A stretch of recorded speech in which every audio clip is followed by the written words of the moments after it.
Welcome back to The Explainer. Today, we're tackling what is basically the ultimate business puzzle. Imagine, just for a second, that you own a factory. You've got a fixed amount of floor space, a set number of machines, and your main goal is to maximize your profits.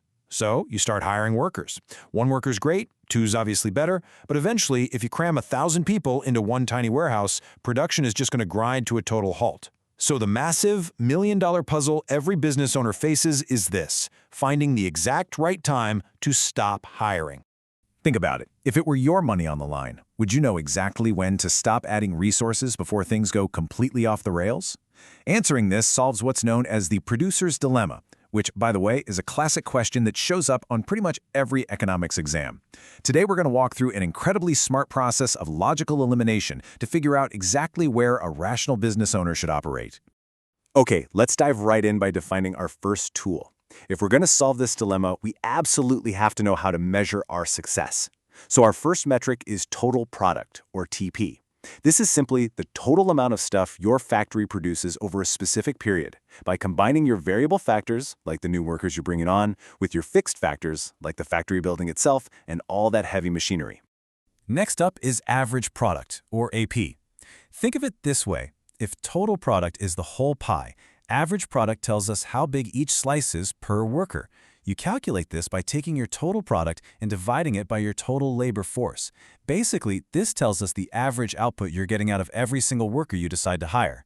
And finally, we have the most crucial metric for our puzzle, marginal product, or MP. This measures the exact change in your total output that happens when you hire just one additional, incremental worker. Say you have 5 workers and you hire a 6th. The specific amount of new, extra product that 6th worker brings to the table, that is your marginal product. All of this brings us to our game board, the law of variable proportions. Now, this law states that as you apply more variable factors to your fixed factors, your total product increases at an increasing rate at first, then at a diminishing rate, and eventually, it just falls. This creates 3 distinct stages of production: Stage I, Stage 2, and Stage 3. Our mission today is to eliminate the wrong choices to find the absolute perfect stage for our business. Stage I, increasing returns. Let's start our process of elimination right at the very beginning. In this first phase, every single time you add a worker, your marginal product actually goes up. Your total product is shooting up at an increasing rate. Why does this phase feel so incredibly productive? Well, because you are finally fully utilizing your fixed factors. If you have 4 machines and only 1 worker, 3 of those machines are just sitting there collecting dust. As you hire more workers, you use those machines better. Plus, you get the magic of division of labor. Workers can specialize according to their skills, which drastically increases overall efficiency. So Stage 1 sounds pretty amazing, right? Why wouldn't we just set up camp right here? Well, it's a trap. If you're a rational business owner and you stop hiring while you're still in Stage 1, you are literally leaving free efficiency on the table. Your productivity per worker is still constantly rising. Stopping here means you just aren't taking full advantage of the potential you've unlocked. Because the total product is still climbing steeply and the average product is still going up, any rational producer has a massive, undeniable incentive to keep pushing right past Stage 1. By bringing on more workers, you increase your average product, and thereby you maximize your overall profit. So, Stage 1 is officially eliminated. It is way too early to stop.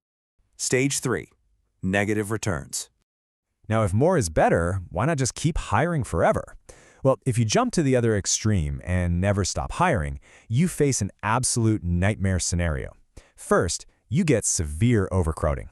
Suddenly, there are way too many workers and just not enough tools or machines to go around. Second, the workspace gets so packed that workers are literally getting in each other's way and disrupting the whole production process. And finally, you hit massive management problems. With too many people, accountability totally drops, workers start shifting responsibility to others, and efficiency absolutely tanks. The situation in Stage 3 gets so completely out of hand that the source material we're referencing literally calls operating in this stage economic nonsense and economic absurdity. I mean, think about how disastrous a business strategy has to be for economists to officially label it nonsense. In this stage, the marginal product actually becomes negative. Just ask yourself this fundamentally logical question. Why would you ever spend the money to pay a brand new extra worker if hiring them actively destroys your total output and drives your marginal product into the negative? Honestly, even if the worker was completely free, a rational producer still wouldn't employ them here because they are actively decreasing the total amount of goods produced. So the crucial point is this contrast right here.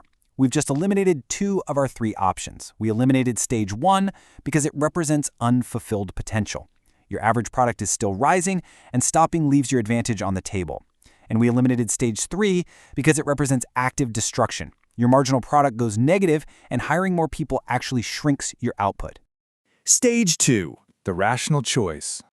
By a simple, brilliant process of logical elimination, we have successfully arrived at our sole remaining winner, the definitive answer to the producer's dilemma. Stage 2 is known as the stage of diminishing returns. But hey, don't let the name fool you. This is the only logical, rational choice for a business owner. In this sweet spot, your factors of production are perfectly balanced. You aren't leaving early gains uncaptured, and you definitely aren't overcrowding your factory into a state of negative chaos. When we look closely at how the numbers behave in stage 2, your marginal product is decreasing, sure, but it remains positive the entire time. And because it's still positive, your total product continues to increase right up until it reaches its absolute maximum peak. Stage 2 is exactly where you squeeze every last drop of efficiency out of your fixed factors before they become overcrowded. So why does a rational producer operate in stage 2?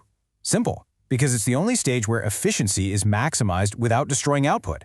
And you can take this beyond the factory and apply it to your own life. Think about your study habits or the projects you manage at work. Have you found that perfect stage 2 balance of resources? Or are you mindlessly pushing into stage 3, throwing more time and stress at a problem, and just overcrowding your own capacity? Find your stage 2, and you'll find your peak efficiency. Thanks for joining me on this explainer, and I'll see you in the next one.